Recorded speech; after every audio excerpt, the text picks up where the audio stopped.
Hello guys, saya Irul. Welcome back to Flash Gadget Channel. Ini nih jadinya kalau Xiaomi ngeluarin tablet PC yang speknya powerful, tapi harganya masih tergolong masuk akal. Xiaomi Pad 5 ini adalah sebuah gadget yang powerful namun dengan layar yang sangat lega. Tapi kayak gimana sih rasanya main game di layar 11 inch dengan resolusi 2K dan ditambah 4 speaker stereonya yang suaranya pasti bakal menggelegar. Bakal kayak gimana nih performanya dalam jalanin 5 game SD yang udah kita siapin, kayak game PUBG Mobile dan Genshin Impact. Nah, yang penasaran tonton video kali ini sampai habis ya guys.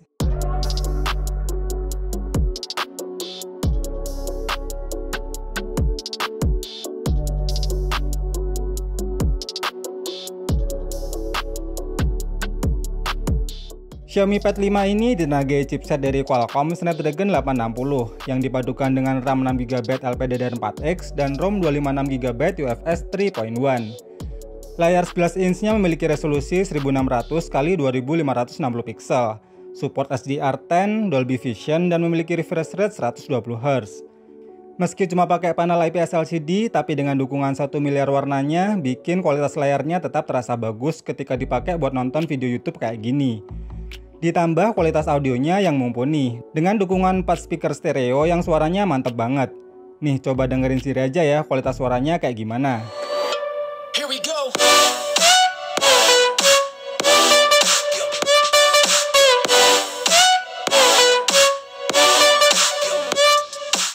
Dan waktu dites pakai aplikasi Antutu versi 9, skornya bisa mencapai 585 ribuan, dengan skor CPU 140 ribuan dan GPU 200 ribuan. Sedangkan untuk skor Geekbench 5 tesnya mendapatkan 750 poin untuk single core dan 2456 poin untuk multicore-nya. Dan terakhir saya tes pakai aplikasi 3D Mark pada mode wet left untuk overall skornya bisa mencapai 3413 poin dengan average frame rate 20,40 fps. Skor benchmarknya tergolong gahar nih. Lalu gimana real performanya dalam menjalankan game SD? Berikut adalah result dari gaming testnya. Game yang pertama saya tes adalah Asphalt 9 Legend. Game arcade racing dari Game Love yang seru ini, settingan defaultnya udah bisa unlock mode 60 fps. Dan saat saya mainkan pada settingan high quality, gameplaynya tetap cenderung smooth walau terkadang tetap ada frame drop di momen tertentu, ketika sedang bertabrakan atau saat mobil mengeluarkan efek nitronya. FPS rata-ratanya bisa mencapai 55 fps dan frame dropnya terkadang sampai di bawah 50 fps. Suhu panas HP maksimal di 38 derajat Celcius yang masih cenderung hangat dan tidak begitu panas. Dan selama 30 menit bermain, baterainya berkurang sekitar 9%. Game selanjutnya saya tes adalah PUBG Mobile. Game Battle Royale yang paling populer ini bisa terbuka untuk settingan Ultra HD Ultra atau XDR Extreme. Dan saat dimainkan pada settingan XDR Extreme, gameplaynya tetap terasa lancar dan minim terjadi frame drop. Baik untuk sensor gyro ataupun touchscreen-nya tidak terasa delay sama sekali.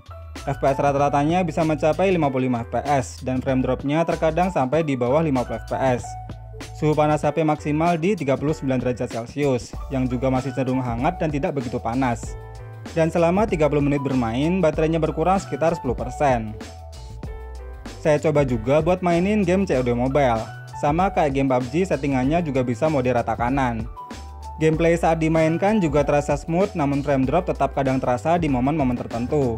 Animasi 3D-nya juga terasa dinamis dengan kontrol yang responsif dan tidak terasa delay. FPS rata-ratanya bisa mencapai 55 fps, dan untuk frame drop-nya terkadang bisa mencapai di bawah 50 fps. Suhu panas HP maksimal di 40 derajat Celcius, yang juga masih cenderung hangat dan tidak begitu panas. Dan selama 30 menit bermain, baterainya berkurang sekitar 11%. Nah, kalau ini adalah game yang terberat, yaitu Genshin Impact. Game yang memiliki data hingga 13GB ini settingan defaultnya berada di medium. Namun saat dites pakai settingan highest dengan mode 60 fps, tetap saja akan terasa frame drop saat full efek animasinya muncul ketika melawan monster. Dan yang paling terasa adalah suhu panas HP yang cenderung paling panas dibandingkan game yang lainnya.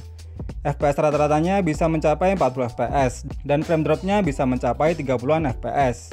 Suhu panas HP maksimal di 41 derajat Celcius, yang lumayan hangat dan juga terasa panas. Dan selama 30 menit bermain, baterainya berkurang sekitar 12%. Terakhir saya tes juga buat mainin game MOBA kayak Mobile Legends ini. Settingan defaultnya langsung bisa aktifin mode Ultra. Dan saat dirubah pakai settingan rata kanan juga gameplaynya tetap terasa smooth. Animasi grafisnya bisa ditampilkan dengan maksimal, baik ketika war dan saat semua skill animasinya muncul. FPS rata-rata bisa mencapai 60 fps dan frame dropnya nggak sampai di bawah 50 fps.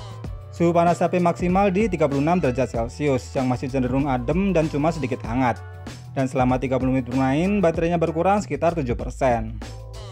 Info tambahan nih, sensor yang ada di Xiaomi Pad 5 ini lumayan lengkap loh. Ada 3 sensor aja nih yang absen. Terus saya tes juga pakai aplikasi PC Mark. Endurance baterainya bisa bertahan sampai 9 jam 26 menit.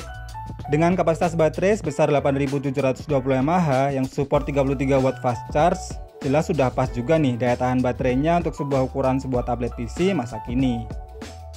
Xiaomi Pad 5 ini punya kamera utama sebesar 13 megapiksel berapertur f2.0 dengan fitur AI dan SDR. Di bagian depan terdapat kamera selfie sebesar 8 megapiksel berapertur f2.0 yang support fitur Face Unlock.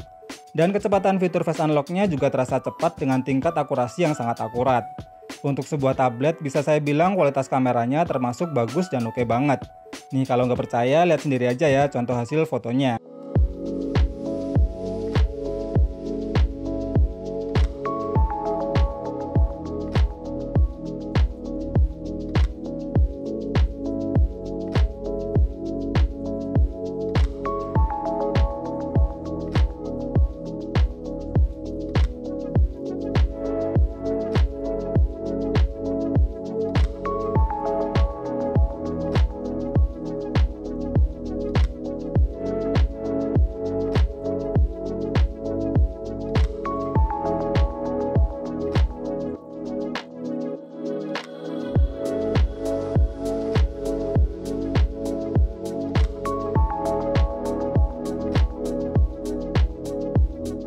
Kesimpulannya, untuk sebuah tablet PC yang dijual dengan harga 5 juta, Xiaomi Pad 5 ini termasuk worth dan value for money. Sangat cocok buat kalian yang butuh tablet PC Android yang berlayar lega, performa ngebut, kualitas speaker mantap, serta kameranya juga tetap oke punya. Kurangnya menurut saya cuma pada bagian panel layarnya yang belum pakai panel AMOLED, serta ukuran 11 inch-nya masih termasuk kebesaran buat saya. Karena kalau buat gaming ternyata pegangannya terasa kurang nyaman. Dan emang paling pas mungkin di 8 inch saja, kayak iPad mininya Apple itu ya. Untuk video gaming test yang lebih detail nanti akan saya buatkan juga di channel Flash Mobile Game. Terima kasih yang udah nonton video ini sampai habis, semoga video ini bermanfaat dan sampai ketemu lagi di video berikutnya.